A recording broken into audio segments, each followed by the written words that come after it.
자, 지금부터 할 거는 주제가 그 개발과 인권으로 조금 좁혀집니다. 그러니까 부제는 발전권의 동향과 쟁점. 제가 발전권을 영어로 뭐라 그랬죠? 이거를 Silent Declaration이라고 그랬죠. 그 의미를 아실 거예요. 왜 이거를 그러니까 보통 선언하면은 많이 좀 알려야 되는데 요거는 약간 좀 성격이 좀 독특합니다. 자, 차례를 보시면 알겠지만은 그 처음에는 인권과 개발의 만남에 대해서 좀 이야기하고, 그 다음에 인권, 개발, 발전권, 그 다음에 MDG, 그 다음에 서울 개발 컨센서스 이 순서대로 이렇게 얘기를 하고, 내일 하는 거는 이걸보다 구체적으로 들어가서 RBA라는 것에 대해서 하게 됩니다. 자, 혹시 인권단체 오신 분 손 들어보세요. 인권단체. 자, 그 다음에 개발단체. 자, 네, 좋습니다. 서로 친해요? 자주 만나세요? 어떠세요? 인권단체에서 볼 때는 자주는 못 만나요. 자주 못 만나요? 근데 어느 단체죠? 국제 엠넷이죠. 그 다음에 어디 단체죠? 어느 단체세요? 예. 한마음 한몸. 야, 한마음 한운동이라는 한마음 한몸입니다. 그렇죠? 발음하기 굉장히 어렵네. 영어로 하는 게 더 빠른 거죠. One heart, one body죠. 그렇죠? One body, one spirit. One body. 로봇이라고. 번역이 좀 이상하네요. 마음이면 하트 아닌가요? 스피리트가 되네. 그게 그 전례문제 나와 있는 게. 아, 그래요? 예, 좋습니다. 한국말 다시 돌아가야겠네요. 그 한국말로는 한 마음, 한 몸. 이게 이제 천주교의 개발 사업을 하는, 국제 개발 사업을 하는 단체고 엠넷가 있는데, 엠넷은 어떻게 얘기하면은 사실 국내 국제적인 인권단체죠. 국제인권단체고, 그렇기 때문에 국제적인 어떤 흐름이나 굉장히 민감합니다. 그리고 국제적인 인권운동의 흐름을 선도하는 그 단체죠. 하지만 엠넷이가 아니라 국내의 전통적인 인권단체들하고, 그 다음에 한국의 전통적인 예를 들어서 개발단체들하고는 사실 잘 안 만나요. 현실에서. 그럼 제가 인권단체 출신이거든요. 인권운동 사랑방이라는 단체에서 옛날에 오래전에 일했었는데, 왜냐하면은 그 전통적으로 인권단체에서 보기에는 개발운동하는 사람들이 너무 나이브하다고 생각해요. 너무 정치적인 감각이 없어요. 개념이 없어요. 착한 사람들이 아래요. 그건 착한 애들만 모일까. 근데 개발단체 사람들이 볼 때 인권단체는 어떻죠? 좀 까칠하다 그래요. 그러니까 착한 사람들의 개발단체하고 까칠한 사람들의 인권단체들 잘 만나지가 않아요. 국내에서는. 그리고 국내에서 개발이라는 것은 보통 이제 국제를 얘기하잖아요. 그렇죠? 그리고 이 차이가 좀 없어요. 그런 차이가 있습니다. 그리고 이거는 근데 국내뿐만이 아니라 외국에 가서 이제 활동할 때 보면은 그 나라 가서도 인권단체 하는 사람과 개발단체 잘 안 만나요. 그 이유 중에 하나 뭐냐면은 인권은 좋든 싫든 정치적이거든요. 근데. 그러니까 정부의 그 권력 남용에 의해서 나타나는 인권 침해를 하다 보니까 정부랑 각을 세워야 돼요. 그런 게 그러니까 자주 그러니까 고문이 발생했다, 누가 강제로 연행됐다 하면 나가서 시위해야 될 거 아니에요. 그렇죠? 근데 개발은 그런 경우 그렇게 많지 않아요. 그러니까 예를 들어서 무슨 그 큰 프로젝트에서 갑자기 사람들이 뭐 대거 뭐 강제 철거 당한다 이런 큰 사건이 있으면 그때 가서 이렇게 하지, 시위하는 게 일상적인 일은 아니에요. 그렇지만 인권단체는 시위가 일상적인 일이 돼버린 거죠. 그러다 보니까 만날 일이 별로 없고, 개발은 또 정부랑 협력을 해야 돼요. 관이랑 같이 해야 될 게 굉장히 많아요. 하지만 인권은 기본적으로 관에서 독립해가지고 비판적으로 감시하는 게 역할이에요. 그러다 보니까 이게 서로가 문화도 다르고 굉장히 안 만나는 경우가 굉장히 많죠. 이게 이제 통상, 그리고 서로 무관심해지는 거죠. 그럼 어떤 때는 충돌하기도 합니다. 충돌하기도 해요. 어떤 경우는 충돌하죠? 개발하고 인권이 충돌하는 경우가 어느 경우가 있어요? 충돌합니다. 그러니까 무관심 정도가 아니라 어떤 사례가 있을까요? 예? 비디오 우리 동영상에서 봤던 거요. 뭐 그것도 이제 이지만 예를 들어서 저런 사건들이 있었으면, 제가 스리랑카 그 쓰나미 사건 났을 때 있죠. 쓰나미 사건 났을 때 어떤 일이 있었냐면은 그 원조 물자들이 막 갔잖아요. 스리랑카에. 근데 그 강간 사건이 있었어요. 경찰에 의해서 그 지역에서. 그래가지고 여성 인권단체들이 난리가 났을 거 아니에요. 그렇죠? 그래가지고 경찰을 당장 처벌한다 막 그러는데, 무슨 문제가 생기면 만약에 그게 대외적으로 알려지게 되면 원조가 다 끊긴다는 거예요. 개발단체들인 거죠. 다 좋은데 그 사람 하나 때문에 굶어 죽은 저 사람도 어떡하냐. 그래가지고 개발단체하고 인권단체가 싸웠어요. 인권단체는 당장에 눈앞에 인권 침해가 있는데 경찰의 이 권력 남용을 당장 해가지고 저 사람 처벌해야 된다라고 얘기를 했고, 개발업체는 그렇게 하게 되면은 당장 이 지역에 이게 소식이 나려면 원조가 다 끊쳐가지고 막 다른 사람들이 선의의 피해를 받는다. 이거 충돌이 발생해요. 이런 사태들이 아주 약간 드라마틱한 예지만은 현장에 굉장히 많습니다. 그 다음에 수단 같은 경우도 그렇죠. 반기문 총장님 그때 그 2008년 제가 아까 사진 보여드렸죠. 그때 이제 사진 찍고 난 다음에 40분 동안 이제 대화 시간이 있었거든요. 제가 이제 그 자리에 있으면서 뭘 물어봤냐면은 반기문 총장님 그 유엔 사무총장 하면서 인권과 관련돼서 제일 어려운 일이 뭐냐 물어봤더니 반 총장이 그 얘기 하시더라고요. 그러니까 수단에 갔는데 유엔 직원끼리 싸우는 거예요. 어떻게 싸우냐면은 인권단체에서 파견 나니까 유엔에서 인권 파견 나온 사람들은 수단에서 있었던 수많은 인권 침해 있잖아요. 이 사람들을 빨리 법정에 해가지고 처벌해야 된다고 주장하고, 개발 UNDP나 이쪽 사람들은 그렇게 정부랑 각을 세우게 되면은 이 프로젝트 뭐가 하나도 안 된다. 이것 때문에 서로 싸우고 있는 거예요. 반 총장한테 물어봤다 그러더라고요. 그래서 반 총장의 답이 뭔지 아세요? 답을 못했다 그랬어요. 그래가지고 나중에 이제 뉴욕에 돌아가 전문가들 다 불러가지고 자문했다 그러더라고요. 이 문제를 어떻게 풀 건가. 유엔 내에서도 그런 갈등이 있는 거예요. 그 다음에 또 한편으로는 더 복잡한 게 평화하는 사람들 있죠. 어떻게 하든지 분쟁을 종식시키기 위해서는 싸우는 사람을 자리에 불러내야 되잖아요. 근데 인권하는 사람은 저 오는 사람 빨리 처벌해야 된다 그러고. 그 서로 입장이 막 다른 거예요. 그러니까 평화를 얘기하는 사람과 개발과 인권이 서로 막 충돌하는 경우가 현장에서 막 생긴다는 거죠. 그래서 유엔 사무총장 입장에서는 이걸 조정하다가 굉장히 어려운 거죠. 쉬운 게 아닙니다. 그러니까 이런 식으로 현실에서 이게 이론적인 얘기가 아니라 인권과 개발이 무관심할 수도 있고 충돌할 수도 있고, 이게 현실이라는 거죠. 근데 많은 부분에 이런 충돌들이라는 거는 잘못된 이해에서 오는 게 굉장히 많다는 거죠. 개발에 대한 잘못된 관념, 인권에 대한 잘못된 관념에서 발생하는 게 많다는 거죠. 그렇기 때문에도 이게 왜 갈등하는지 잘 알고 보면 어떻게 풀 건가를 좀 고민해 볼 필요가 있다는 거죠. 그래서 이게 연결을 표로 얘기하면은 공유되는 부분들이 있고, 그러니까 개발의 인권적인 측면이 있고 인권의 개발의 측면이 있는 거죠. 그거를 이해하는 게 중요하고, 그 다음에 인권이 아예 개발 안에 들어갈 수도 있는 거죠. 그러니까 RB에는 어떤 게 이 경우가 그랬죠. 그러니까 이 개발을 하는데 인권의 원칙이 안에 들어가 있는 거예요. 이런 경우 이미 내재되어 있으면 그 충돌이 안 생기겠죠. 여러 가지 이제 방식들이 있습니다. 그래서 한번 그것들을 좀, 그러니까 너무 긴장하지 마시고 이게 상상력을 쭉 하면서 아 이게 어떻게 만나서 어떻게 될까 한번 좀 마음을 열고 좀 생각을 해보세요. 자, 계속 보겠습니다. 조금 더 이제 어려운 질문 한번 해볼까요? 인권하고 개발이 어떤 관계일 것 같아요? 이런 질문을 하게 되면은 결국하면은 영어로 답은 뭐냐면 it depends. 어떻게 이해하느냐에 다른 거예요. 인권을 어떻게 이해하고 개발을 어떻게 이해하느냐에 따라 답이 달라집니다. 그렇지만 일단 통상적으로 이제 많은 질문은 뭐냐, 과연 인권이 발전의 수단인가 목적인가, 어떤 게 맞는 것 같아요? 그 다음에 인권이 발전의 조건이에요, 결과예요? 어떤 것 같아요? 예? 한번 생각을 해보세요. 이거 다 끝난 다음에 답을 해보세요. 이 질문 이런. 그러니까 인권과 개발, 아까 얘기했듯이 답은 it depends. 그 다음에 답은 사실은 다가 되겠죠. 수단이자 목적이고 조건이자 결과입니다. 근데 이렇게 쉽게 얘기할 수 있는데 왜 그런지에 대해서 좀 따져볼 필요가 있죠. 자, 그걸 한번 염두에 두고 계속 한번 얘기해보죠. 그래서 인권과 개발을 연결시킬 때 여러 가지 표현들이 있습니다. 요즘 그 MB가 들어서면서 뭐라죠? 비즈니스 프렌들리라는 표현이 생겼죠. 기업 친화적. 그렇다면 마찬가지로 인권 친화적 이렇게 얘기할 수도 있죠. 실제로 그렇게 쓰기도 합니다. 인권 친화적.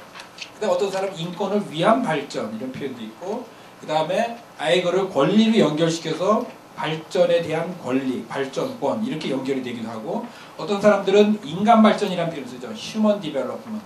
이제 경제적 측면뿐만 아니라 이런 인간적인 측면을 강조해서 Human Development. 그 다음에 아예 그냥 이걸 절차적으로 결합시켜서 RBA 이렇게 얘기하는 다양한 방식이 가능하겠죠, 그렇죠? 물론 여기에는 인권에 반하는 개발도 있겠죠, 그렇죠? Development against human rights. 개념 성립이 되나요?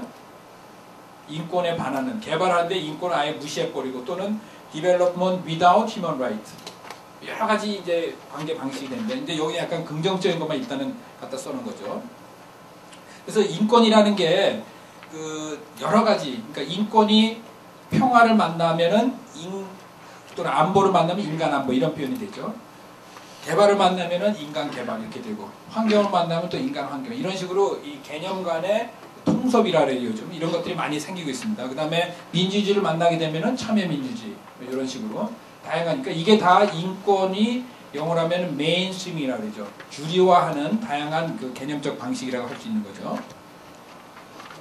자, 그래서 인권과 개발에 대한 간단한 배경을 좀 보면 앞에서 얘기했듯이 올해가 발전권 25주년이라고 그랬죠. 그 다음에 세계인권선언 63주년 48년에 만들어졌으니까요. 근데 그거는 그냥 상징적인 거고 그보다 더 중요한 거는 뭐냐면은 그 지구적 차원의 사중위기라는 표현을 많이 쓰죠. 그러니까 이거는 이제 너무 많다 보니까 아예 그냥 멀티플 그러죠. 멀티플. 이거 전까지만 해도 3중 위기였습니다. 3중. 그래서 식량 위기, 에너지 위기, 뭐 경제 위기, 이제 기후 변화까지 해서 이제 아주 복합적인 그래서 더 나아가서 아주 총체적인 위기라고 오늘 얘기 많이 하죠. 근데 식량 위기가 다시 또 굉장히 확산되고 있죠. 식량 굉장히 지금 심각합니다. 근데 또 재밌는 건 뭐냐면은 중동에 민주화 열풍이 불죠. 지금 엄청나게 지금 사막의 열풍이라고 보는 얘기가 튀니지아, 이집트 지금 어디를 튈지 모릅니다. 이런 식으로 그러니까 글로벌 어젠다라는 것이 이 시기에마다 조금씩 강조점이 어떤 때는 안보 문제가 예를 들어 9.11이 터지면은 갑자기 안보 문제가 탁 됐다가 경제 위기가 터지면은 경제가 탁 됐다가 지금은 또 이제 여러 가지 복합적으로 나타나죠. 이 사중의 위기에다가 민주화까지 굉장히 지금 지형이 굉장히 복잡하게 지금 전개가 되고 있습니다. 이런 맥락에서 개발을 지금 얘기한다는 거 있거든요. 혹시 이집트 사태를 보면서 그때 보면은 코이카 직원 다 철수했죠. 다시 돌아가나요? 모르겠어요. 돌아가겠죠 아마 안정됐으니까. 근데 그 이집트나 이런 걸 보면서 인권과 개발 관점에서 이걸 어떻게 볼 수 있을까? 한번 생각해 보셨나요? 튀니지 사태, 그 다음에 이 이집트에서의 민주화 혁명인데 혁명들이 막 진행되는데 이거를 개발과 인권 관점에서 어떻게 볼 수 있을까? 설명할 수 있을까? 한번 고민해 봤으면 좋겠어요.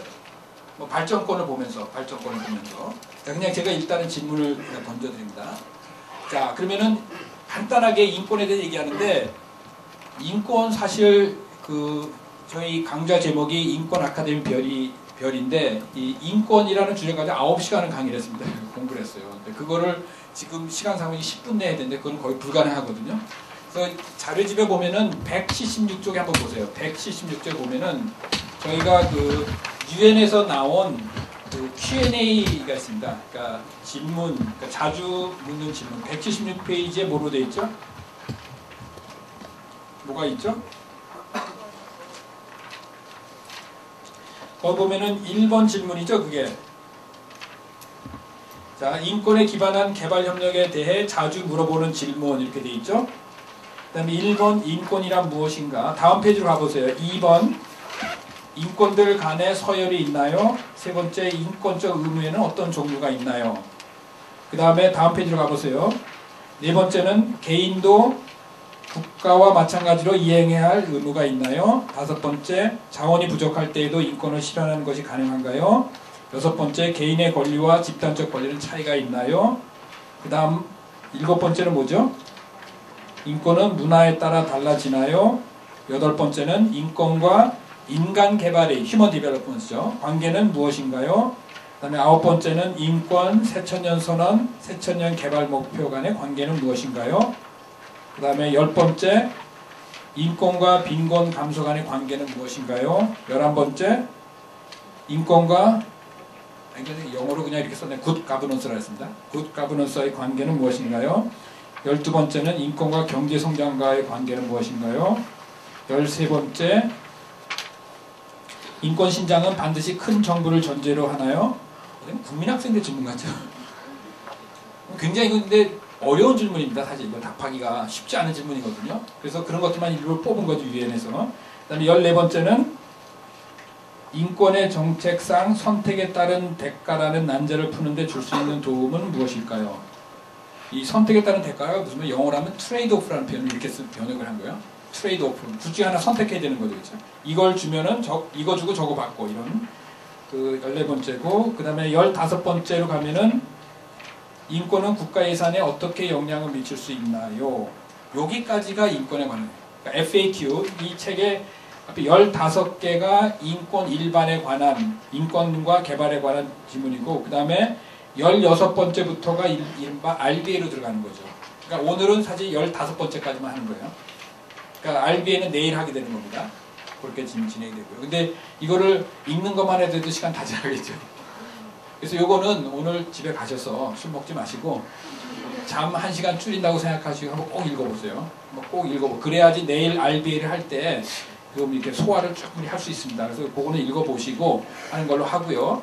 그래서 핵심적인 것만 한번 간단히 한번 짚고 넘어가도록 하겠습니다. 왜냐면은 그 상세히 설명하다 보면 이미 이거에 대해서 어느 정도 알고 있는 분들한테는 너무 이렇게 쉬운 거가 되기 때문에 그래서 잘 모르신 분들은 오늘 밤 잠을 좀 줄이는 걸로 이렇게 하고 간단히 핵심만 정리하면은 처음에 인권이라는 게 그 일본에서 그 이런 식으로 이제 정의를 합니다. 인권에 대해서 정의를 보통 잘 안 내리는데 여기는 어떻게 정의를 내냐면은 인권을 인권의 관점에서 정의를 내린 겁니다. 기본적 자유와 자격 및 인간의 존엄성에 해를 끼치는 행위와 부작위로부터 개인과 집단을 보호하는 보편적인 법적 보장. 이게 이제 요 책에서 얘기하는 정의입니다. 인권에 대한 다양한 정의가 있는데 여기서 강조하는 게 뭐냐면은 이 행위와 부작위라는 표현이 굉장히 좀 특이합니다.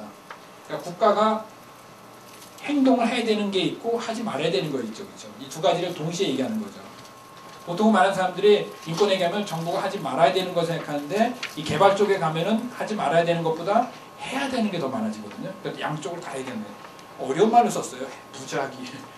굉장히 부작 좀 이상합니다. 그러니까 행위 부자연스러운데 그러니까 영어로는 오미션이라고 해요. 오미션. 그러니까 잊어버리는 거죠. 망각하는 거죠. 방치하는 거 그런 걸 얘기하는 겁니다.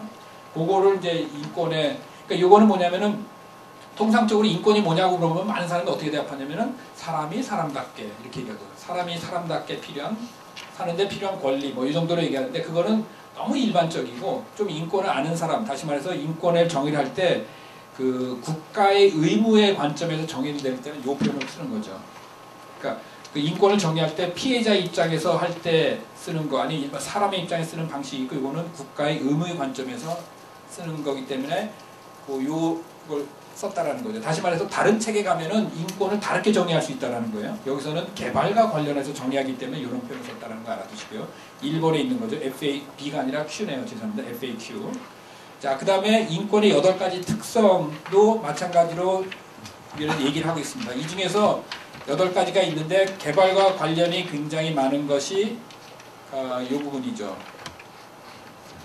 Impose obligation of action and omission. 그러니까 국가와 국가 행위자의 어떤 행동을 하게 하는 의무 또는 행동을 오미션 안 하게 하는 의무. 요게 이제 개발과 관련이 많고 그 다음에 법적으로 보호되고 개인뿐만 아니라 그룹도 한다라는 거. 특히 개발에서 대부분은 개인의 권리는 아니죠. 집단의 권리거든요. 그것도 이제 특성으로 들어간다라는 거. 그런 것들을 이해를 하시고요. 이거는 이제 꼭 개발뿐만 아니라 일반적인 인권의 8가지 특성. 이건 유엔에서 보통 이렇게 얘기를 합니다. 그 다음에 종류도 마찬가지로 통상적으로 이제 시민, 정치적, 경제사회, 문화적 권리 보통 이렇게 5개로 나눠서 얘기를 하거든요. 그래서 이런 것이 있다라고 이렇게 알아두시고요. 그 다음에 아까 얘기했던 이제 국가의 3대 인권 의무 요 개념 이해하는 게 사실 굉장히 중요합니다. 요거를 정확히 잡으셔야 되는데 그래서 이따가 나중에 그룹 내일 토론할 때 과연 국가가 어떤 역할을 해야 되느냐 각 사례별로 할 때 3가지거든요. 어떤 예를 들어 존중이라는 게 뭘 얘기하는 거죠? 뭐 표현의 자유를 제가 예를 많이 드는데 오늘 신문에 나왔죠. 표현의 자유 유엔에서 보고서 나왔다 그랬죠. 그래서 그 작년에 한국을 프랭크 라리라는 분이 그러니까 유엔의 표현의 자유 특별보고관이 한국을 방문했습니다. 자, 표현의 자유의 관점에서 볼 때 국가의 역할의 존중이라는 건 뭐죠? 어떤 게 있을까요? 한번 생각을 해보세요. 표현의 자유의 관점에서 어떤 사람이 내가 뭔가 얘기를 하고 싶은데 언로가 다 막혔어요. 그래서 거리에 가서 이 피켓팅을 하고 싶어 하겠죠. 그렇죠? 피켓팅을 할 때 그 국가의 역할은 뭐냐면은 그 사람이 피켓팅 할 수 있는 피켓팅을 통해서 자기의 정치적 의사를 표출할 수 있는 걸 존중해 줘야 되죠. 간섭하지 말라는 거예요. 가만 놔두면 되는 거죠. 그렇죠? 그게 존중이죠. 그렇죠? 존중해 주면 되는 거예요. 그렇죠? 그게 좀. 그다음에 표현의 자유를 보호하는 건 뭐죠? 예를 들어서 내가 하려고 그랬는데 어떤 사람이 나랑 의견이 다른 사람, 정치적 견해를 다른 사람이 와가지고 막는 거예요. 너 왜 그런 일 하냐, 이 빨갱이. 또는 뭐, 너 뭐, 꼴통, 보수, 뭐, 서로 막 이렇게 이런 막 분쟁이 벌어질 때 국가 역할은 뭐죠? 국가의 역할은 뭐냐면은 보호란 말이에요. 그게 뭐냐면 그 사람이 자기 의사를 표현할 수 있도록 그 권리를 보장해주는 거, 보호해준다는 건 뭐냐면 다른 사람이 방해하지 않게 하는 거죠. 그게 보호의 의미죠.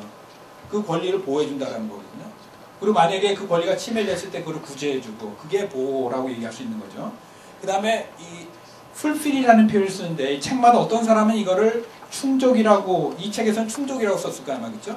어떤 책에서는 실현이라고 표현하기도 하고 또 이행이라고 하는 사람들도 있고, 하여간 영어로는 fulfill입니다. 충족시켜주는 거죠. 충족시켜주는 거는 뭘 얘기하죠? 표현의 자유 관련해서 구체적인 내용을 두 가지 얘기합니다. 그 하나는 촉진이고 하나는 제공이라고 그래요. 그러니까 촉진이라는 건 뭐죠? 뭘 얘기할까요? 그러니까 표현의 자유와 관련돼서 예를 들면은 시위를 하려는데 피켓팅할 장소가 없어요. 그런 게 어떻게 되죠? 여건을 조성해줘야죠. 근데 예를 들어서 그런 거 있죠. 시청 앞 광장 그런 거 많이 문제됐었죠. 그런 거라든지 아니면은 시민들이 피켓팅 할 수 있는 장소를 하나 못 만들어 놓은 게 다 뭘로 뭐 갖다 놓고 해가지고 천에 다 이런 경우에 국가는 의무를 안 한 거죠. 그렇죠? 그러니까 그때는 뭐냐면 실현의 의무를 안 했다고 보는 거죠. 그러니까 그 여건을 조성해야 된다. 피켓팅 할 수 있는 장소를 제공하고 평화롭게 의사를 표현할 수 있도록 여건을 조성하고, 그 다음에 이게 전혀 안 된다. 이래서 모든 앞을 길거리에 그 상인들이 모든 거 다 해가 전혀 공간이 없다. 그럴 경우는 국가가 직접 나서서 서비스까지 제공해 주는 것까지도 국가의 의무라고 할 수 있다는 거죠. 요거를 잘 잡으세요. 그러니까 표현의 자유 그렇게 얘기할 수 있고, 다른 거는 또 뭐가 있을까요? 이래서 요거를 다른 사례들도 다 집어넣어서 한번 얘기해 볼 수 있습니다. 그래서 통근열차 사건 그거 있죠? 그 경우는 어떻게 될까요? 존중의 의무, 보호, 그 다음에 충족. 필리핀 정부 경우겠죠. 그렇죠? 한번 생각을 해보세요. 필리핀 정부 입장에서는 그 상황에서의 존중의 의무는 뭘까? 그 다음에 보호의 의무는 뭘까? 실현의 의무는 뭘까? 그렇게 한번 사례를 몇 개 해보는 거죠. 그런 거 하면서 이 개념도 확실히 좀 잡는 겁니다. 그래서 이게 자유권뿐만이 아니라 사회권 영역에서도 이게 공이 적용된다는 거를 좀 숙지한다는 거죠. 자, 그래서 그 앞에서 이제 한번 이거 봤는데 기준 설정이라는 게 있고, 그 다음에 이제 제도 구축이라는 게 있는데, 이 인권 관련해서 이런 프로세스가 쭉 있다라는 거고요. 핵심만 간단히 정리하면은 1945년에 유엔 헌장이 만들어졌고, 이 헌장에서는 아주 간단하게 인권이 중요하다, 요 정도만 하고 언급하고 넘어갔어요. 근데 그걸 받아서 3년 후에 세계인권선언에서 이것이 인권이다라고 얘기합니다. 그러니까 헌장에서는 인권이 뭐냐라고 얘기를 하지 않았죠. 그냥 중요하다고만 얘기를 했고, 세계인권선언에서는 30개의 조항으로 그걸 쭉 설명한 거죠. 실적으로는 사실 27개죠. 쭉 설명을 하고, 그 다음에 그거는 선언이었거든요. 그러니까 법적인 구속력이 있는 것이 아니라 그냥 선언이었어요. 그래서 그 내용들을 구체적인 조약의 형태로 66년에 만들어진 거죠. 사회권 규약, 자유권 규약, 이렇게 이른바 양대 규약이라고 얘기하는 거죠. 이게 이른바 이 자유권 규약이라는 거는 시민 정치적 권리, 그 다음에 사회권은 경제사회 문화적 권리, 이렇게 구분이 되고, 그 다음에 그게 이제 66년이면 냉전 시대죠. 그래서 탈냉전 시대에 비엔나에서 다시 모여서 비엔나 세계인권대회에서 그 원칙들을 한번 쭉 정리하고 업데이트를 한 거죠, 정책으로. 요게 이제 이른바 기준, 스탠다드를 만들어 왔던 과정이라면은, 그 다음은 뭐냐면은 제도를 얘기하는 거예요, 제도. 기준의 발전이 있고 제도의 발전. 그래서 우리가 보통 인권의 발전이라는 얘기를 많이 하죠. 그때 어떤 관점에서 발전을 얘기할 건가? 어떤 사람은 의제가 어떻게 발전되었냐, 이 관점에서 얘기할 수도 있고, 기준 관점, 제도. 근데 여기서 본 거는 방금 스탠다드를 받고, 그 다음에 여기서는 제도를 본다. 제도라는 건 뭐냐면은 45년에 유엔이 만들어지고 그 바로 다음에 46년에 유엔 인권위원회가 만들어지고, 영어로는 커미션 온 휴먼 라이트가 만들어지고, 거기서 세계인권선언을 초안을 잡죠. 그래서 2년 후에 48년에 세계인권선언을 만들고, 그 다음에 사무국을 하나 만들겠죠. 당연히 센터를 하나 만들고, 요때까지만 해도 직원이 얼마나 있냐면은 94년이잖아요. 요때가. 자, 94년인데 제가 93년에 처음으로 제네바를 갔는데 그때 센터 직원이 30명인가 그랬어요. 유엔에서 전 세계 인권을 다 커버하는데 그때 직원이 30명이었어요. 지금 지금은 센터가 아니라 이게 인권 최고 대표 사무소로 승격이 됐습니다. 비엔나 회의 이후에. 지금 직원은 얼마 정도 아세요? 지금 직원이 800명인가 900명. 엄청나요. 몇십 배 늘은 거죠. 예산도 계속 늘어납니다. 유엔 총회에서 정기 예산을 2배로 늘려줬어요. 코피 아난 시절에. 그 정도로 유엔에서 인권의 그러니까 중요성을 굉장히 많이 부여하는 거죠. 그래서 제가 농담반 진담반으로 인권이 블루오션이라는 게 유엔 예산이 2배로 늘어나면은 지금 ODA도 우리 늘어났잖아요. 그렇죠? 0.1%에서 0.25 하니까 돈이 막 쏟아져 나와요. 꼭 좋은 건 아니지만은. 그래서 유엔에서 마찬가지로 2배로 늘고, 그 다음에 작년에 그 조지 소로스라고 아시죠? 조지 소로스라는 사람이 얼마를 기부했죠? 신문에서 보셨나요? 조지 소로스 하게 되면 우리 좀 안 좋은 이미지가 있죠? 우리 97년 IMF 위기 때 한국에 투기해가지고 돈 빼갔잖아요. 우리 돈 빼갔잖아요. 그 돈이 지금 어디로 가고 있냐면 1억 달러를 미국에 있는 휴먼 라이츠 워치라는 단체 있죠. 보통 이제 국제 인권 단체에서는 엠네스티하고 휴먼 라이츠 워치가 이제 양대 이렇게 산맥이라고 있는데 거기에 1억 달러를 기부했습니다. 1억 달러면 얼마죠? 1,100억 원을 기부를 한 거예요. 세계 인권 증진위에서 쓰라고. 일자리가 굉장히 많이 들어가겠죠. 당연히. 그러니까 그런 식으로 인권 분야가 그런 식으로 굉장히 이제 확대되고 있다는 거죠. 그래서 요 46년에 30명이 지금 800명까지 이렇게 늘어났다는 거예요. 그게 94년 이후에 지금 굉장히 하고, 그 다음에 인권 이사회라는 것도 만들어지고요. 2006년에 이런 식으로 해서 굉장히 유엔 내에서 가장 지금 빠른 속도로 확대 나가고 있는 게 인권이라는 거, 제도적인 측면에서 그거를 좀 이해할 필요가 있고요. 그래서 그거를 이제 다시 한번 이렇게 정리했는데, 세계인권선언 66년에 사회권 규약, 그 다음에 86년에 발전권, 그 다음에 97년 되면은 코피 아난이 그 당시에 사무총장 인권 주류화를 기치로 내섭니다. 그래서 모든 분야, 개발을 하든 평화를 하든 인도주의를 하든 환경을 하든 인권이 기본으로 해야 된다, 깔려야 된다라는 것을 97년에 강하게 주창을 했죠. 그렇게 하게 되면서 인권이 확 확산이 되기 시작했죠. 97년에. 그래서 97년 이후에 보면은 유엔 인권위원회에서도 뭐가 발생하냐면 특히 그 사회권 관련한 특별 보관이 막 만들어져요. 그때. 그래서 98년에 만들어진 게 가난에 관한 그 극심한, 우리 보통 익스트림 퍼버티라는 얘기하죠.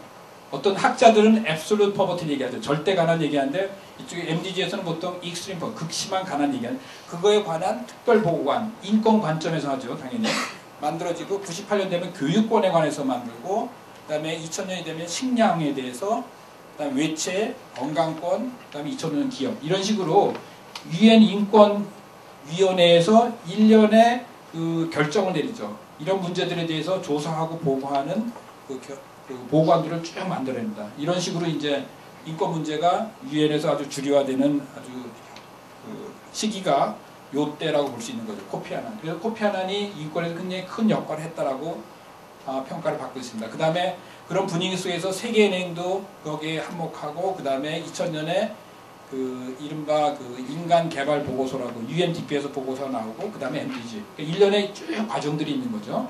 그래서 요 맥을, 그러니까 발전권 선언이 그 중간에 딱 있는 거죠.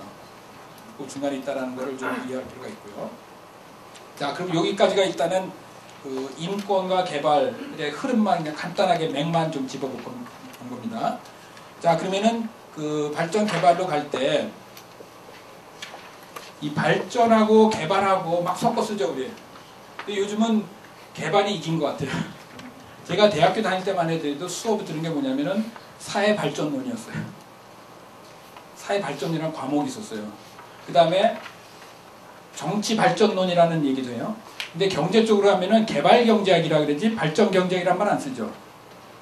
그러니까 의미가 똑같은 디벨롭먼트인데 경제 쪽으로 하면 거의 다 개발이라는 얘기를 쓰고, 사회나 정치 쪽으로 하게 되면은 발전이라는 표현을 쓰고, 근데 요즘은 워낙 경제가 주류가 되다 보니까 사회 쪽에서 이제 안 써요.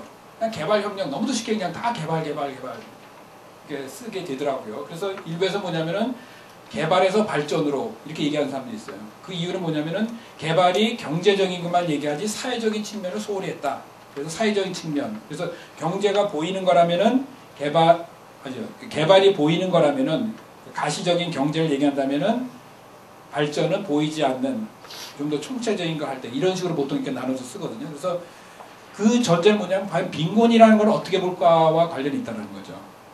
그러니까 빈곤과 개발이 일종의 동전의 양면인데 그 빈곤을 이렇게 표현을, 요거는 제 얘기가 아니라 유엔의 얘기입니다. OHCHR은 뭐냐면은 그 유엔 인권 최고 대표 사무소의 약자인데 옛날에 이거를 유엔 인권 고등 판무관실 이렇게 표현했거든요. 지금은 이제 바뀌었습니다. 외교부에서 이렇게 바꿨는데 이거의 정의에 의하면은 빈곤을 이렇게 한다라는 거죠. 인권의 관점에서. 그러니까 단순히 소득이 없다 차원이 아니라 보통 근데 우리 MDG 캠페인 할 때 맨날 그러잖아요. 가난한 사람이 할 때 1달러 미만, 뭐 2달러 미만 맨 그 얘기하죠. 굉장히 경제적인 아주 그 양적인 방식으로 접근하는데 그거에 대해서 인권, 유엔 인권에서 문제 제기를 하는 거죠. 그런 식으로 볼 게 아니라는 거죠. 뭐라고 그러죠? 한번 보세요. 읽어볼까요? 충분한 생활 수준과 다른 시민적, 문화적, 경제적, 정치적 그리고 사회적 권리들을 향유하는 데 필요한 자원 역량, 선택, 안전, 그리고 권력이 지속적으로 또는 만성적으로 박탈된 상태입니다. 인권. 이건 뭐냐면 앞에서 얘기했듯이 개발이라는 것이 인권을 위한 것입니다. 인권이 침해, 그러니까 다시 말해서 한마디로 하면 이 빈곤이 인권 침해라고 얘기하는 거죠. 엠네스에서 그런 얘기합니다. 엠네스 책에 보면은 영어로 하면 poverty is a denial of human rights. 딱. 가난이라는 건 인권 침해라고 딱 얘기해요. 이게 박탈되니까 박탈되니까. 죄송합니다. 박탈된 상태겠죠. 그렇죠? 아주 굉장히 꼼꼼하시네요. 네, 박탈된 상태, 죄송합니다. 수정한 거를 다시 올릴게요. 이 개념, 그러니까 인권 관점에서 빈곤을 바라봐야지. 아까 그 표 생각나시죠? 인권이 개발 안에 들어가 있는 거죠. 근데 이거를 따로 하게 되면 그때부터 이제 막 충돌이 생긴다는 거죠. 그래서 요렇게 그 UN OHCHR의 인권, 그러니까 가난에 대한 그 인권적 정의라고 할 수 있고요. 자, 그 다음에 이제 한번 정리할 게 뭐냐면 발전권 얘기하자 다시 한번 확인할게. 보통 그 개발 또는 발전을 얘기할 때 크게 세 가지를 얘기합니다. 경제, 사회, 환경. 이게 3대 축으로 얘기하거든요. 그래서 그 경제 개발을 보통 얘기할 때는 금융, 무역, 노동력, 영어로 하면 파이낸싱이 되는 거죠. 요 축을 얘기하고 사회 개발 얘기할 때 여기 이제 휴먼 디벨, 인간 개발, 문화적 개발, 민주적 개발, 참여적 개발 이런 개념들이 요 축에 들어가고 그 다음에 요즘은 이제 환경 얘기 굉장히 많이 하죠. 그래서 지속 가능한 개발 또는 뭐 녹색 성장, 뭐 생태적 지속 가능성 뭐 이런 것들은 환경의 축이죠. 그러니까 요 세 가지가 균형이 맞아야 되는데 지금 오늘날 개발 얘기할 때 대부분 사람이 다 뭐의 관점에서 얘기를 하죠? 이 부분이죠, 그렇죠? 다 이 부분 가지고만 얘기하기 때문에 불균형이 굉장히 생기는 거죠.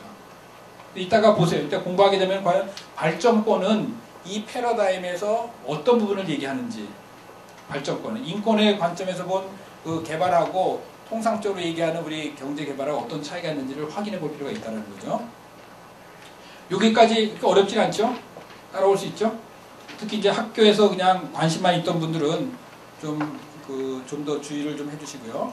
자, 그러면은 발전고서는 내용에 들어가기 전에 간단한 그 개요를 하면은 첫 번째는 올해가 25주년이니까 1986년이죠. 그렇죠? 1986년에 유엔 총회에서 모든 인권 선언은 유엔 총회에서 합니다. 유엔 총회에서 다 선택을 하게 돼 있죠. 근데 선언 같은 경우는 알다시피 비준하진 않죠. 비준하지 않습니다. 왜냐하면 이거는 선언이면은 그냥 유엔에 가입한 모든 유엔 회원 국가는 지켜야 될 의무가 다 들리는 거예요. 그 대신 법적 의무라고까지는 얘기 안 해야 되는 거예요. 도덕적, 정치적 의무가. 그 대신 조약으로 만들어진 거는 각 나라가 비준을 해야 되는 거죠. 국회를 통해서. 그래서 뭐 차이가 있습니다. 그래서 86년에 그 유엔 총회 채택이 됐고, 그 다음에 이건 앞에 얘기했듯이 이제 이런 흐름 속에서 연결되는 거고, 모두 10조입니다. 간단해요. 세계인권선언이 모두 몇 조죠? 30조죠. 30조인데 요거는 10개로 구성되어 있고요. 그래서 보통 이거를 인터내셔널 커스터머리 로 관습법이라고 얘기하죠. 관습법이래요. 그러면 조약처럼 아까 얘기했듯이 비준을 따로 하는 것이 아니기 때문에 그냥 관습법. 그냥 관습법도 국제인권법의 하나로 보통 다 인정이 되죠. 그 다음에 여기서 핵심적인 게 뭐냐면은 발전은 개인과 집단의 권리라고. 많은 사람들이 착각하는 게 뭐냐면 발전하게 되면 이건 국가로 생각해요. 이것 때문에 혼돈이 굉장히 많습니다. 발전권에서 뭐냐면 개인과 집단의 권리를, 그러니까 집단만이 아니라 개인도 그걸 얘기하고 있고, 그 다음에 국가의 책임과 의무를 명시하고 있다는 거. 이런 것이 이제 다른 거와의 어떤 차이점이라고 얘기할 수 있고요. 자, 그 다음에 다시 한번 표를 정리하면은 그 발전권이 86년에 만들어졌는데 이 전에 있었던 것이 이른바 신국제경제질서, 이거를 영어로 뭐냐면 NIEO라는 표현이에요. NIEO. 그를 그 NEO라는 표현을 씁니다. NEO. 이건 New International Economic Order, NIEO 이런 표현. 74년이고 그 다음이 발전권 선언이고 그다음 코펜하겐 사회개발 정상회의. 요거는 이제 다음에서 제가 좀 설명을 해야 되는데 요걸 가지고 먼저 간단히 설명하죠. 그러니까 아주 요즘 국제협력에 관한 책들이 굉장히 많이 나오는데 보면 이제 역사를 쭉 설명해요. 50년대, 60년대, 70년대 쫙 설명하거든요. 그때 패러다임이 어떻게 바뀌었냐. 아주 간단하게 얘기하면은 우리가 45년에 유엔이 만들어졌잖아요. 전쟁, 2차 세계대전 끝나면 유엔 만들어졌고 그 다음에 가장 큰 의제는 뭐냐면 독립하는 거죠. 그렇죠? 독립하는, 이른바 영어로 하면 디콜로나이제이션. 그러니까 1948년 세계인권선언이 만들어질 때 독립국가가 몇 개였죠? 지금 그거 아세요? 45년에 유엔이 만들어질 때 몇 개 국가에서 만들었죠? 지금은 몇 나라죠? 유엔 회원국이 몇 개죠? 192개인가요? 3개인가요? 3개죠. 3개. 마지막에 누가 됐죠? 두 개인 것 같은데? 3개인가요? 그 사이에 또 늘었나요? 계속 늘고 있습니다. 유엔. 192개까지로 알고 있고 하여간. 근데 유엔이 만들어진 45년 당시에 한 40몇 개국이었을 거예요. 그 다음에 48년에 50몇 개국인가? 그러니까 지금 숫자로 생각하면 굉장히 적은 거죠. 3분의 1도 안 됩니다. 그래서 그 당시에 50년대 가장 큰 과제는 뭐냐면은 이 서구의 식민지 국가들이 빨리 독립하는 거죠. 그게 50년대 큰 갖고 독립을 해가지고 독립하자마자 그 시간에 이제 냉전이 있었죠. 그 시기에. 그래가지고 냉전이라는 게 동서의 이제 대립이었는데 그래서 비동맹 운동이 만들어지고 그때 만들어진 개념들이 제3세계라는 거. 그래서 국가를 만들고 난 다음에 그 다음에 착수한 건 뭐냐면 먹고 사는 문제죠. 그죠? 경제 문제. 그래서 50년대는 정치적으로 탈식민이었다면 60년대는 개발. 그때부터 먹고 사는 문제가 이제 집중을 하게 된 거죠. 그래서 제3세계란 말이 만들어지고 남북 문제라는 개념들이 만들어질 때. 70년대 되면은 요게 이제 설명하는데 NIEO라는 게 이거죠. 개발을 60년대 했더니 잘 안 되죠.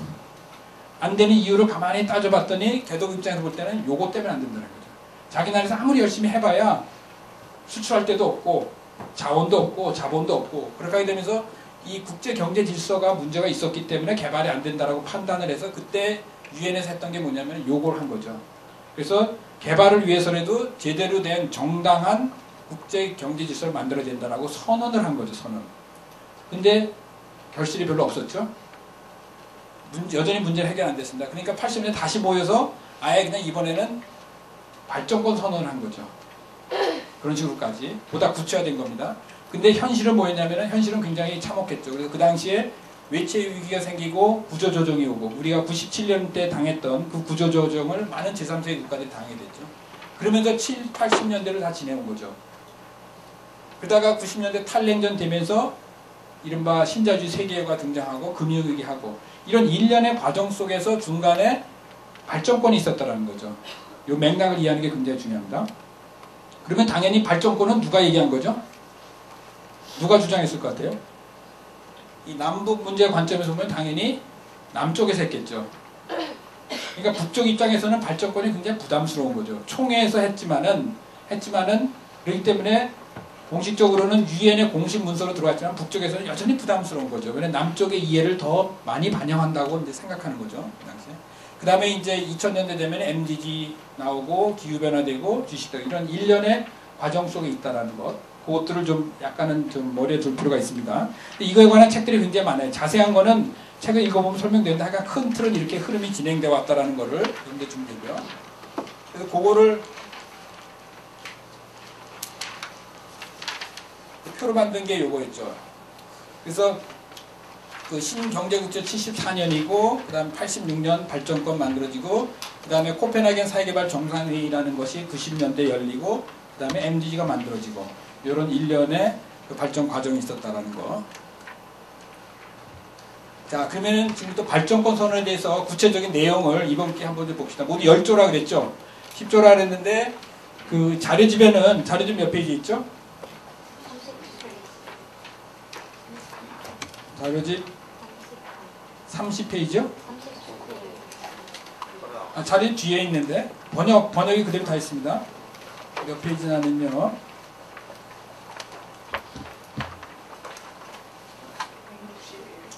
161쪽 한번 보세요.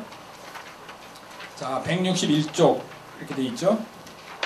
그러니까 공식 명칭이 Declaration이요. Declaration on the Right to Development 이렇게 돼 있습니다. UN 발전권 선언 이렇게 돼 있고요. 그 다음에 전문이 있죠. 전문이 모두 몇 개죠? 하나, 둘, 셋, 넷, 다섯, 여섯, 일곱, 여덟, 아홉, 열, 열하나, 열둘, 열세, 열네.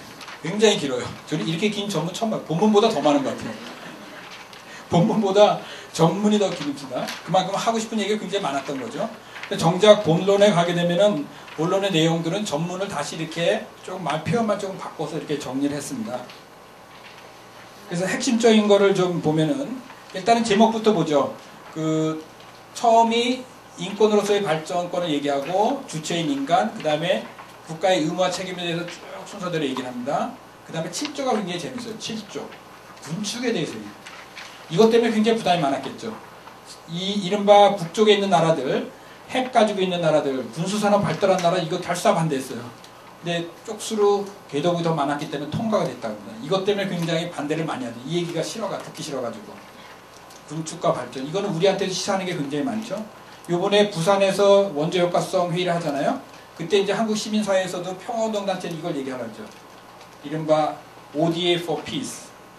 그러니까 ODA, 그러니까 그 평화를 위해서 군축, 그러니까 군사비를 줄여가지고 ODA 쓰자라는 가난 퇴치를 이런 운동들도 이제 이 발전권의 7조에 연관해서 이제 얘기를 하는 그룹들이 조금씩 있습니다. 그 다음에 이제 국내 상호전승해서 이런 식의 그 틀을 가지고 있습니다. 그러면은 간단 하나씩 보죠. 자, 첫 번째가 요 개념을 정확히 잡는 게 중요하죠. 다른 거는 읽어보면 다 아는데 요건 좀 설명이 필요해서 이거 딱 뽑은 건데 자료 주변에 없습니다. 이 표현이. 그 전문에 이런 표현이 있습니다. 이게 그 개발 또는 발전에 대한 정의라고 할 수 있어요. 그러니까 예를 들어서 발전권에서는 발전을 어떻게 보느냐라고 질문하면은 답은 그 안에 다 있습니다. 뭐라고 돼 있죠?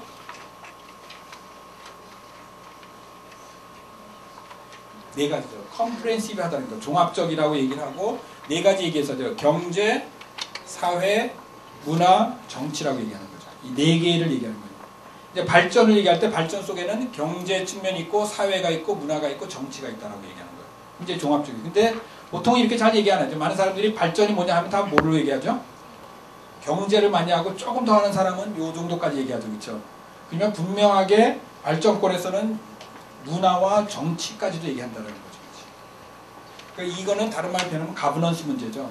참여 민주주의 가버넌스까지도 발전에 들어와 있다는 거죠. 문화도 얘기합니다. 문화. 그래서 유네스코에서는 문화적 개발 얘기하죠. Cultural Development를 얘기를 많이 하는 거죠. 이걸 잘 기억을 해두세요. 발전권에서의 발전은 네 가지 요소. 경제, 사회, 문화, 정치. 이렇게 돼 있고 그 다음에 목적은 모든 사람들의 웰빙 얘기하는 거죠. 일부 사람들이 아니라 모든 사람들의 웰빙. 이거는 뭐 그냥 보통 하는 얘기고요. 그 다음에 또 재미있는 게 뭐냐면은 이 발전에서 굉장히 중요한 게 뭐냐면 참여를 얘기해요. 참여와 분배를 얘기합니다. 발전권에. 어떤 참여죠? 그냥 단순한 참여가 아니라 적극적이고 그 다음에 자유롭고 누가 시켜서가 아니라 그 다음에 meaningful한 이거 meaningful이 굉장히 meaningful해요. 이게 무슨 의미죠? meaningful한 의미 있는 참여라는 게 무슨 말이에요? 이거 해석을 그러니까 보통 다 누구나가 다 참여 얘기하죠. 정부에서 참여는 그냥 다 일반적인 다 참여 얘기합니다. 공정사회 다 얘기하듯이 그렇지만은 이 meaningful 참여라는 거를 우리는 얘기하는 거죠. 발전권에는 분명하게 적극적이고 자유롭고 의미 있는 참여. 그러니까 요 의미에 대한 요거에 대한 의미는 사람마다 조금씩 다른 것 같아요. 근데 일반적으로 얘기하자면은 들러리스는 형식적인 그게 아니라는 거죠. 그렇죠? 그래서 뭔가 실질적인 참여. 그래서 그 참여를 통해서 뭔가 실적인 정책의 변화를 가져오는 그런 거를 의미하겠죠. 그러니까 이 세 가지를 잘 기억하죠. 그 다음에 fair distribution 얘기하는 거죠. 이 관점에서 보면은 우리의 발전은 어떻죠? 우리 지금 한국 사회에서 진행되고 있는 발전을 이 관점에서 보면 어떨 것 같아요?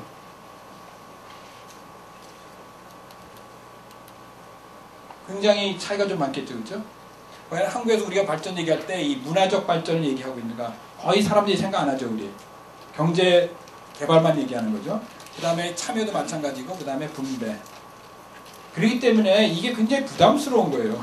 이 발전. 왜냐하면 지금의 그 개도국뿐만 아니라 한국 원조를 주는 많은 나라에서도 이 발전의 개념이 이거 아니거든요. 그러다 보니까 이것과 너무 이질적인 발전 개념이 딱 나오니까 이것도 굉장히 부담스러운 거죠. 개도국도 부담스러워요. 개도국도 사실은 자기네들이 만들어 놓고서도 부담스러워하는 게 발전권이거든요. 왜냐면 이집트 사태 보세요. 아니 이집트 사태가 이걸 따랐다면 이집트의 발전 모델이 이게 아니었다는 게 지금 증명되고 있는 거잖아요. 그렇죠? 30년 동안 미국의 엄청난 돈 지원을 받아서 무바라크가 개발을 했단 말이에요. 그렇죠? 그 개발이 하루아침에 이렇게 무너질 수가 있나요? 그거는 이거 두 개, 웰빙 이것도 없었고 이것도 없었고 폴리티컬 프로세스도 없었다라는 거죠. 그렇죠? 그걸 그대로 보여주는 거죠. 자, 그래서 그 발전권에서 보는 발전의 개념이 요렇게 돼 있다라는 거를 좀 확인해 두시고요. 그 다음에는 뭐가 있냐면은 요거는 자료집에 있는 것 같은데 정의를 내립니다. 그렇다면은 그 발전권이 뭐냐? 발전 개념을 잡고요. 그 다음에 발전권이 뭐냐 했을 때 발전권이 얘기하는 건 뭐냐면 inalienable이라는 표현을 씁니다. 이거는 우리말로 뭐라 그러죠? 양도할 수 없다는 거예요. 나눠줄 수 없다. 빼앗길 수 없다. 이런 소리죠. 그런 권리인데 모든 여기 보세요. human person 모든 사람과 개개인의 사람과 모든 민족들 얘기하죠. 집단, 그러니까 집단과 개인을 얘기하는 거죠. 사람들이 참여할 수 있고 기여할 수 있고 향유할 수 있다는 게 여기 또 얘기하죠. 어떤 개발이냐면은 경제, 사회, 문화, 폴리티컬 계속 반복해서 생각하는 게 아니라 경제만이 아니라 경제, 사회, 문화, 폴리티컬 프로세스. 그래서 모든 사람의 기본적인 그 인권과 자유가 충분히 실현될 수 있는 그런 거예요. 너무 근데 상식 아니에요? 별거 아니잖아요. 그렇죠? 어떤 사람 발전권이 뭐 대단한 것 같은데 막상 이거 보면 사실 상식이에요. 근데 그만큼 안 지켜진다는 거거든요. 이 부분이. 그래서 이 부분이 이제 계속 이제 반복해서 이게 나오는 거고요. 그래서 발전권의 5개 핵심 내용이 보통 이제 첫 번째는 뭐냐면은 이 천연 자원에 대한 주권 이야기합니다. 이것도 굉장히 민감하죠. 이거 얘기하면은 누가 제일 부담스러워하겠어요? 석유 없는 나라들. 그럴 거 아니에요. 천연 자원 하게 되면 석유, 산림 뭐 이런 거 얘기할 텐데 이거 다 지금 누가 갖다 쓰죠? 우리도 그렇지만은 우리가 에콰도르나 아니면은 마다가스카르 같은 데 가서 자원 개발하는데 그게 그 나라를 위해서 하는 건가요? 아니잖아요. 그렇죠? 우리의 국익을 위해서 한단 말이에요. 그러니까 이거 굉장히 민감하죠. 자원 많은 나라 입장에서는. 그 다음에 자결권 얘기합니다. 자결권. 누가 결정하느냐? 스스로 그 나라가 결정한다는 거. 그 다음에 참여. 여기서는 이제 파퓰러 파티시페이션이라고 했지만은 앞에 표현들 하면은 액티브하고 프리하고 미닝풀 이렇게 얘기하죠. 참여 얘기하고 그 다음에 기회의 질을 얘기하고 마지막으로는 그 우호적인 조건들을 얘기합니다. 그러니까 시민 정치적, 경제사회, 문화적 권리를 향유할 수 있는 그런 조건들을 만든다는 이 5가지가 발전권의 보통 핵심 내용이라고 한다는 거죠. 이걸 이제 쭉 풀었었다라는 거.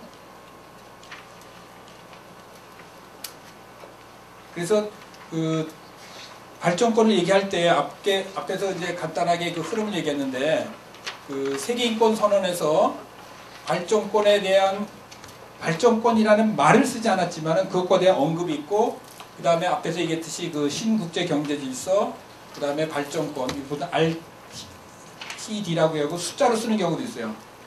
그러니까 요즘 유엔에서 숫자 같은 거 많이 써요. R2P 뭐 이렇게 Right to Responsibility 이런 식으로 여기도 R2D 이렇게 그때 숫자로 이 T를 2로 이렇게 쓰는 경우도 있는데 하여간 발전권이 86년이고 그 다음에 MD 이런 식의 흐름을 보이는데 그 헌장에서는 그 추적을 이렇게 해보면은 헌장에서는 이 2가지 표현이 있습니다. 하나는 뭐냐면은 사회적 진보라는 표현을 쓰죠. 사회적 진보라는 표현을 쓰죠. 유엔 헌장에서는 유엔의 목적이 사회적 진보를 증진하고 그 다음에 삶의 수준을 높인다. 삶의 수준 이런 표현이 있고 그 다음에 분명하게 경제 사회적 진보를 얘기하는 거죠. 그러니까 유엔 헌장에서는 그 발전권에서 얘기했던 그 컬처럴 그런 표현 안 해요. 폴리티컬한 말 잘 안 씁니다. 그냥 경제 사회 정도를 말해요. 그리고 이 사회라는 말 속에 그게 들어가 있다. 뭐 이런 식으로 해석하기도 하고요. 이 정도로만 씁니다. 근데 이제 세계인권선으로 가게 되면 28조에 공부해 보시면 알겠지만은 Social and International Order 요거를 얘기합니다. 그래서 많은 사람들이 개발하는 사람들이 세계인권선에서 제일 많이 인용하는 게 요 28조죠. 세계인권선의 28조 보면은 인권 실현을 위해서 사회적인 국제적인 질서가 필요하다. 이때 이미 언급을 한 거죠. 48년에. 근데 구체적으로 얘기 안 해요. 이 질서의 내용이 뭔지 얘기 안 합니다. 근데 구체적으로 언제 얘기한다 그랬죠? 74년에 신국제경제질서 그다음 발전권에 가서야 요것의 의미를 얘기하게 되는 거죠. 그 다음에 이게 나중에 MDG로 가면 몇 번으로 나타나죠? 8번으로 나타나죠. 그죠? MDG 가면 8번이 돼가지고 개발을 위한 글로벌 파트너십 이런 식으로 그러니까 내용은 같은데 맥락과 그 표현들이 조금씩 막 달라지는 거죠. 그래서 그 맥을 잇는 게 좀 필요해서 그냥 이렇게 인용을 제가 이건 자료집에 없습니다. 이건 제가 원래는 자료집이 이거보다 적은데 보니까 학생들이 좀 많은 것 같아요. 저는 이게 이제 상식으로 생각해서 안 되는 그래서 학생들을 위해서 제가 일부러 추가를 좀 했습니다. 그래서 시간을 좀 절약하기 위해서 요거는 따로 그러니까 최적화 올릴 테니까 그때 그 확인하도록 하고요. 네. MDG A 있었어요. 네. 동사를 일부러 디벨롭을 쓰는 거예요. 디벨로퍼를 쓰기도 하고 프로모트를 쓰기도 하고 조금씩 다르죠. A는 어치브 아니죠. 어치브라고 쓰기도 하고 근데 어떤 자료에서는 이걸 쓰기도 하고 조금씩 다른 것 같아요. 제가 그거는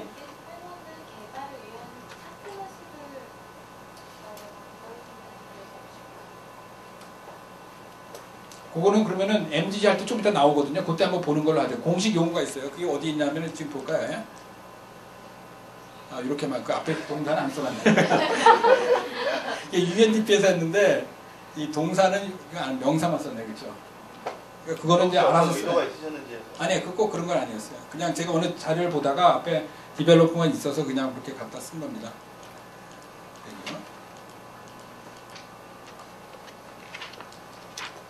자, 여기까지 정리는 되죠? 그러니까 그래서 헌장에서 언급이 되고 세계인권선언, 그 다음에 뭐 이런 식으로 쭉 일련의 과정 속에서 이게 나타났다는 거, 그거를 기억을 해두시고요. 자,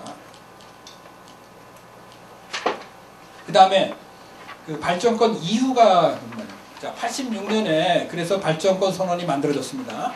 만들어지고 난 다음에 유엔 인권위원회에서 그걸 받았죠. 그래서 86년에 만들어졌는데 역사를 보면은 81년부터 정부 내 전문가위원회, 영어로는 엑스퍼트 커미티라 그러죠. 전문가위원회들이 만들어져요. 그래서 86년까지 작업을 했죠. 그 다음에 선언을 채택하고 난 다음에 좀 쉬었다가 다시 모여요. 이게 93년부터 95년. 그 다음에 이름이 이거